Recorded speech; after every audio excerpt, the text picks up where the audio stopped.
அனைவருக்கும் வணக்கம். வைனத்தேயாவின் கதை நேரம். பார்த்தசாரதியின் மணி பல்லவம். அத்தியாயம் 25. முரட்டுப்பிள்ளை. இளங்குமரன் சிந்தித்தான். நீலநாக மறவரின் அந்த வேண்டுகோளுக்கு தான் எப்படி இணங்கினோம் என்பதை நினைத்து பார்த்தபோது அவனுக்கு மிகவும் வருத்தமாயிருந்தது. மறுத்துச் சொல்ல முடியாமல் தன்னை அந்த வேண்டுகோளுக்கு ஒப்புக்கொள்ளச் செய்த நீலநாக மறவரின் திறமையை வியந்தான் அவன். அவருடைய பேருருவம் நினைவுக்கு வந்தபோதே அவனுக்கு பணிவும் அடக்கமும் உண்டாயிற்று.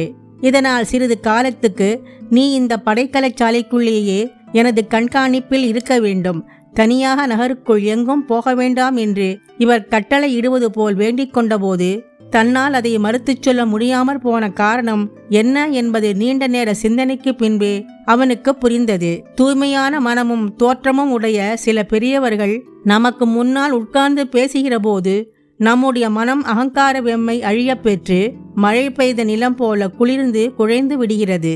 அப்போது நம்முடைய மனதில் பயங்களும் குழப்பங்களும் வாழ்க்கை ஆற்றாமைகளும் இருந்தாலும் கூட அவை நீங்கி விடுகின்றன. அந்த தூய்மைக்கு நமது மனம் தோற்று போகிறது. நீலநாக மறவரை எதிர்த்து பேச முடியாமல் தான் அடங்கி நின்றதும் இப்படித்தான் நேர்ந்திருக்க வேண்டும் என்று இளங்குமரன் உணர்ந்தான். தனக்கு ஏதோ பயங்கர துன்பங்கள் வரப்போவதாக நினைத்து கொண்டு மற்றவர்கள் அஞ்சி முன்னேற்பாடாக தன்னை பாதுகாப்பதை அவன் விரும்பவில்லை. பிறருடைய இரக்கத்தையும் அனுதாபத்தையும் எதிர்பார்த்து தவித்து அவற்றுக்காகவே ஏங்கிக் கொண்டிருப்பவன் கோழை.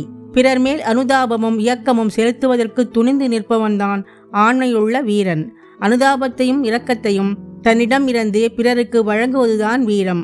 அவற்றை தான் பிறரிடம் இருந்து வாங்கிக் கொள்வது வீரமன்று என்பது போல் ஒரு முரட்டு பிடிவாதம் சிறு வயதில் இருந்தே இளங்குமரனுக்கு பொருந்தியிருந்தது. அவனை தனியாக அழைத்துச் சென்று பேசிக் கொண்டிருந்த சமயத்தில் அவன் வாய் திறந்து கேட்காமல் இருக்கும்போதே அவனது மனதில் இருந்த சில கேள்விகளை தாமாகவே புரிந்து கொண்டு கூறுகிறவர் போல் குறிப்பாக சில கருத்துக்களை கூறியிருந்தார் நீலநாக மறவர். அவற்றையெல்லாம் இப்போது இரண்டாம் முறையாக நினைவின் விளிம்புக்கு கொண்டு வந்து எண்ணி பார்த்தான் இளங்குமரன். அவ்வாறு எண்ணி பார்த்தபோது அவர் சொல்லியிருந்த ஒவ்வொரு கருத்தும் விடையறியா கேள்விகளாக தன் மனதை குழப்பிக் கொண்டிருந்த ஒவ்வொரு வினாவுக்கும் விடை போல் அமைவதும் அவனுக்கு விளங்கிற்று. தம்பி, மனதை வீணாக குழப்பிக் கொள்ளாதே. மனமும் நினைவுகளும் வளர்ந்து வளம் கொள்கிற வயதில் கவலைகள் புகுந்து அழிக்கவிடக் கூடாது. கவலைகளுக்கு அழிந்து போய்விடாமல் கவலைகளை அழித்துவிட வேண்டிய வயது இது. கடலும் மலையும் வானமும் சூரியனும் சந்திரனும் தங்களுக்கு தாயும் தந்தையும் யார் என்று தேடி துயர் கொள்வதில்லை. பூமிக்கு தாய் வானம், வானத்துக்கு தாய் பூமி. பிரகிருதியே ஒரு தாய்தான் தம்பி. ஆகாயத்தை உடம்பாகவும் திசைகளை கைகளாகவும் சூரிய சந்திரர்களை கண்களாகவும் மலைகளை மார்பாகவும் தரையை திருவடிகளாகவும் கொண்ட விஸ்வரூபமே தாயின் வடிவம்தான். அதையே நீயும் தாயாக நினைத்து வணங்கிவிடு என்று அவர் சொல்லியதற்கு பொருள் தாயை நினைத்து வீணாக கலங்காதே என்று தனக்கு அறிவுறுத்துவதுதான் என்பதை அவன் தெளிந்தான். நீ செய்வதற்கு இருக்கும் செயலை காட்டிலும் உன்னுடைய நோக்கம் பெரிதாக இருக்க வேண்டும். அதைத்தான் லட்சியம் என்கிறோம். நினைப்பதை எல்லாம் பெரிதாக நினைப்பதற்கு பழகிக்கொள். நினைவின் எல்லை விரிவாக இருக்கட்டும் என்று இப்படி பல அறிவுரைகள் கூறிய பின்னே அந்த வேண்டுகோளையும் கூறியிருந்தார் நீலநாக மறவர். நினைக்கும் போதெல்லாம் புதிதாகவும் நினைப்புக்கேற்ற விதமாகவும் மணக்கும் மனோரஞ்சித பூவை போல் அவருடைய அறிவுரையின் குறிப்பாக பலவற்றை அவன் புரிந்து கொண்டான். எண்ணி பார்த்தால் திட்டமிட்டு தேவையறிந்து வேண்டிய அறிவுரையை வேண்டிய அளவு வேண்டிய காலத்தில் அவர் தனக்கு தந்திருப்பதாக அவனுக்கு தோன்றியது. மறுபடியும் அவருடைய முன்னேற்பாட்டை வியந்தான் அவன்.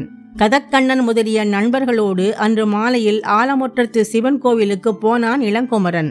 வானத்தை மறைத்து வீழ்துகளை காலூன்றி பசுமை பந்தல் வேந்தது போல் பெரிய ஆலமரமும் அதனருகே கோவிலும் மாலை நேரத்தில் மிக அழகாயிருந்தன. மணற்பரப்பை கடந்து கடல் எனும் நீலமேனி நீர்ச்செல்வி நித்திய யவ்வனத்தோடு அலைக்கைகளை அசைத்துக் கொண்டிருந்தாள். மேலை திசை வானத்தில் குங்கும வெள்ளம் பாய்ந்திருந்தது. இளங்குமரனும் நண்பர்களும் ஒருவருக்கு ஒருவர் பேசிக்கொள்ளாமல் அமைதியாக நடந்து கொண்டிருந்தார்கள். ஆலமுற்றத்து கோவில் படைக்கலச்சாலையை சேர்ந்த பகுதியாய் அதற்கு மிகவும் அருகில் இருந்ததால் தான் நண்பர்களின் துணையோடு இளங்குமரனை போக விட்டிருந்தார் நீலநாக மறவர்.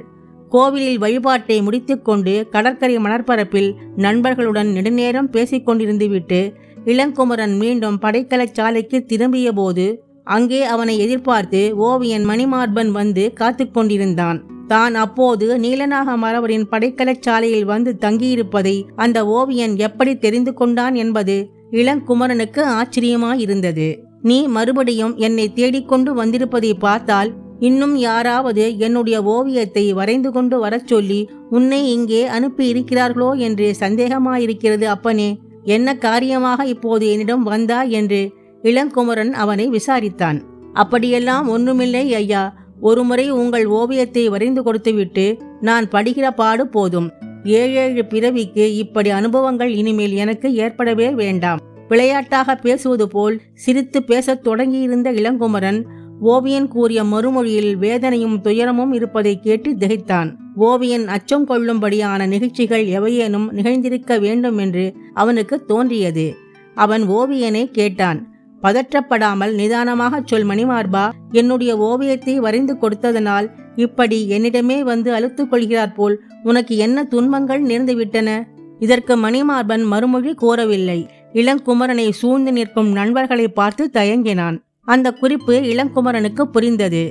ஓவியன் தன்னிடம் தனியாக பேசுவதற்கு விரும்புகிறான் என்று உணர்ந்தவனாக அவனை மட்டும் தனியே அழைத்து கொண்டு படைக்கலச்சாலையின் வேறு பகுதிக்கு சென்றான் இளங்குமரன். பிறருக்காக நான் துன்பப்படும்படி நேர்ந்தால் அதை பொறுத்துக் கொள்வேன் மணிமார்பா. ஆனால் என்னால் பிறர் துன்பப்பட நேருவதை நான் ஒருபோதும் பொறுத்து கொள்ள முடியாது. விவரமாக நடந்ததை சொல். நான் வெளியேறி வந்த பின் பட்டினப்பாக்கத்தில் அந்த மாளிகையில் என்ன நடந்தது? உனக்கு அந்த பெண் தருவதாக ஒப்புக்கொண்டிருந்த 100 பொற்கழிஞ்சுகளை தந்தாளா இல்லையா? அதையெல்லாம் அப்புறம் சொல்கிறேன். முதலில் இந்த மடலை வாங்கிக் கொள்ளுங்கள். இதை படித்துவிட்டு பின்பு பேசலாம் என்று சுரமஞ்சரியின் மடலை எடுத்து நீட்டினான் மணிமார்பன். அவர்கள் நின்று பேசிக் கொண்டிருந்த பகுதியெல்லாம் தன் மனத்தை பரப்பியது அந்த நறுமண மடல்.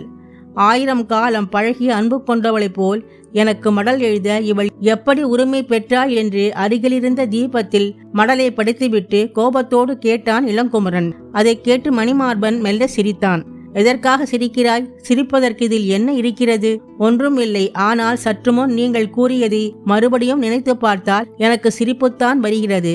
உலகத்திலேயே கட்டுப்பாட்டுக்கும் கட்டளைக்கும் அடங்காமல் தன்னிச்சையாக பிறந்து வளரும் உணர்வு அன்பு ஒன்றுதான். அதற்கு கூட உரிமை தர மறுக்கிறீர்களே நீங்கள். மறுக்கவில்லை மணிமார்பா. 2 நாள் சந்தித்து பேசிவிட்டோம் என்ற சிரிக்கில் நெஞ்சுளம் கொண்ட அன்பருக்கு அநேக வணக்கங்களுடன் அடியாள் சுரமஞ்சரி எழுதும் மடல். நான் உங்களை மிக விரைவில் சந்திக்க விரும்புகிறேன். கூடுமானால் உடனே சந்திக்க விரும்புகிறேன். இந்த சந்திப்பில் என் நலனை விட உங்கள் நலன்தான் அதிகம். உங்களிடம் சில செய்திகளை மனம் விட்டு பேசி தெரிந்து கொள்ள வேண்டும். எங்கே எப்போது நாம் சந்திக்கலாம் என்று இந்த மடல் கொண்டு வரும் ஓவியரிடம் அருள் கூர்ந்து சொல்லி அனுப்புங்கள் என்று எழுதி இருக்கிறாளே அப்பனே.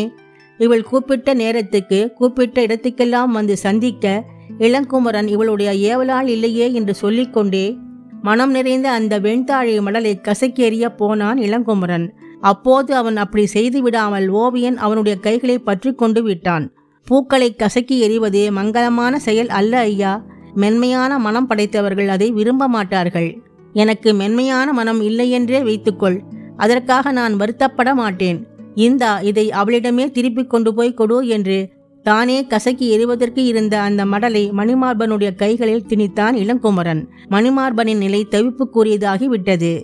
என்ன செய்தாலும் எவ்வளவு தெளிவாக எடுத்துச் சொன்னாலும் இளங்குமரனின் மனத்தை நெகிழச் செய்வதற்கு இயலாதென்று தோன்றியது ஓவியனுக்கு. அதை பற்றி மறுபேச்சு பேசாமல் அவன் திருப்பி கொடுத்த மடலை வாங்கி கொண்டு பேச்சை வேறு திசையில் திருப்பினான் மணிமார்பன். இளங்குமரன் பட்டினப்பாக்கத்து மாளிகையிலிருந்து வெளியேறிய பின் தனக்கு அங்கு ஏற்பட்ட அச்சமூட்டும் அனுபவங்களை மணிமார்பன் அவனுக்கு விரிவாகச் சொன்னான். தன்னை அந்த மாளிகையிலேயே ஓவியனாக நியமித்திருப்பதையும் சொன்னான். சுரமஞ்சரியின் தந்தையும் நகைவேழம்பர் என்னும் ஒற்றைக்கண் மனிதரும் பல வகையிலும் சந்தேகத்துக்கும் பயப்படுவதற்கும் உரியவர்களாயிருந்ததையும் அவர்கள் இருவரும் இளங்குமரன் மேல் என்ன காரணத்துக்காகவோ கவனம் செலுத்திக் கொண்டிருப்பதையும் விவரித்து கூறிவிட்டான் மணிமார்பன். இவற்றையெல்லாம் கேட்ட பின்னர் இளங்குமரனின் மனதில் மேலும் சந்தேகங்கள் உண்டாயின. அந்த மாளிகையில் இருந்து தான் வெளியேறிய போது அதே ஒற்றைக்கண் மனிதர் தன்னை பின்தொடர்ந்து வந்ததையும் அவன் நினைவு கூர்ந்தான். ஒற்றைக்கண்ணரை போலவே சுரமஞ்சரியின் தோழி வசந்தமாலையும் தன்னை பின்தொடர்ந்து வந்ததனால்தான் நீலநாக மறவரின் படைக்கலச்சாலையில் தான் தங்கியிருப்பது அவளுக்கு தெரிந்திருக்க வேண்டும் என்பதையும் இப்போது இளங்குமரனால் அனுமானம் செய்ய முடிந்தது. பட்டினப்பாக்கத்து எட்டிப்பட்டம் பெற்ற பிரநிதி செல்வரும் அவரிடம் இருக்கும் ஒற்றைக்கண் மனிதரும் எதற்காகவோ தன்னை பிடித்து அழிக்க கண்ணி விடுக்கிறார்கள் என்று தோன்றியது அவனுக்கு. ஒருவேளை அவர்கள் விரிக்கும் அந்த வலையில் தன்னை சிக்க வைப்பதற்கு இந்த பெண் சுரமஞ்சரியும் உடந்தையா இருக்கலாமோ என்றும் சந்தேகம் உண்டாயிற்று இளங்குமரனுக்கு. சுரமஞ்சரியை பற்றிய தன்னுடைய சந்தேகத்தை மணிமார்பனிடம் வெளியிட்டு அப்படியும் இருக்கலாமோ என்று வினவினான் இளங்குமரன். ஆனால் மணிமார்பன் அதை மிகவும் வன்மையாக மறுத்துச் சொல்லிவிட்டான். ஒருபோதும் அப்படி இருக்காது ஐயா. அந்த பெண் உங்கள் மேல் மெய்யாகவே அன்பு செலுத்துகிறாள். தன் தந்தையாரும் நகைவேழம்பரும் உங்களை பற்றி அப்படி நடந்து கொள்வது அவளுக்கே பிடிக்கவில்லை. அந்த பெண் நிச்சயம் உங்களுக்கு துரோகம் செய்ய மாட்டாள். எப்போதாவது அந்த 7 அடுக்கு மாளிகையிலிருந்து உங்களுக்கு பேராபத்து வருவதாயிருந்தால் அப்போது உங்களை காப்பாற்றுவதற்கு அவள்தான் முன் நிற்பாள். பெண்களின் உள்ளம் அன்பு மயமானது. தங்களால் விரும்பப்படுகிறவர்களுக்கு வஞ்சமழைக்க அன்பு இடம் தராது ஐயா. அப்படி எல்லா பெண்களையும் நம்பிவிட முடியாது அப்பனே. பெண்களின் வஞ்சகத்தால் உலகத்தில் பிறந்த மகா காவியங்கள் பல. ஆனால் பெண்களின் அன்பினால் பிறந்த மகா காவியங்கள் அவற்றைக் காட்டிலும் பன்மடங்கு அதிகம் ஐயா. அப்படி மகா காவியங்களை தோற்றுவிக்கிற அன்பை அந்த 7 அடுக்கு மாளிகையில் இருந்தும் நாம் எதிர்பார்க்க முடியாத மணிமார்பா. மாளிகை என்ன செய்யும் ஐயா? மனம் கொண்டதுதான் மாளிகை. அன்பின் சக்தி அளப்பரியது. அதற்கு முன் சாதாரண உணர்வுகள் தோற்றுவிடுகின்றன. ஒரு காலத்தில் இதே பெண்ணின் சிரிப்புக்கு நீங்கள் தோற்று போனால் கூட நான் ஆச்சரியப்பட மாட்டேன். ஓவியன் மேலே பேசுவதற்குள் பளீரென்று அவன் கன்னத்தில் ஒரு பேய் அறை விழுந்தது. நாவை அடக்கி பேசு அப்பனே. இப்படி இன்னொருவர் பேசியிருந்தால் பல்லை உதிர்த்து கையில் கொடுத்திருப்பேன். போய்விடு, இனி ஒரு கணமும் இங்கே நிற்காதே என்று கொதிப்போடு கூக்குரலிட்டு கொண்டு அந்த கணமே மணிமார்பனை பிடரியில் கை வைத்து தள்ளி வாயில் வரையில் சென்று துரத்திவிட்டு வந்தான் இளங்குமரன். பிறரால் எனக்கு துன்பம் வந்தாலும் பொறுப்பேன், பிறர் என்னால் துன்புற விடமாட்டேன் என்று கூறிய அதே மனிதனின் கைகள்தாம் தன்னை கழுத்தை பிடித்து வெளியே தள்ளின என்பதை ஓவியனால் நம்பவே முடியவில்லை. இளங்குமரன் இவ்வளவு உணர்ச்சி வசப்பட்டு நடந்து கொள்வான் என்று கனவிலும் மணிமார்பன் எதிர்பார்க்கவில்லை. கசைக்கு திருப்பியளிக்கப்பட்ட தாழிமடலை போலவே அவனும் மனவேதனையுடன் கசங்கிய நினைவுகளோடு அந்த அகால நேரத்திலேயே தனியாக பட்டினப்பாக்கத்துக்கு திரும்பினான். தான் சுரமஞ்சரியின் மடலை கொடுப்பதற்காக மாளிகையிலிருந்து வெளியேறி மருவூர் பாக்கத்துக்கு இளங்குமரனை காணச் சென்று திரும்புவது ஒருவருக்கும் தெரியாமல் இருக்க வேண்டும் என்று நினைத்திருந்தான் ஓவியன். ஆனால் அதுவும் அவன் நினைத்தபடி நடக்கவில்லை. நினைத்திருந்ததற்கு நேர்மாறாகவே ஒரு விபரீதம் நடந்தது.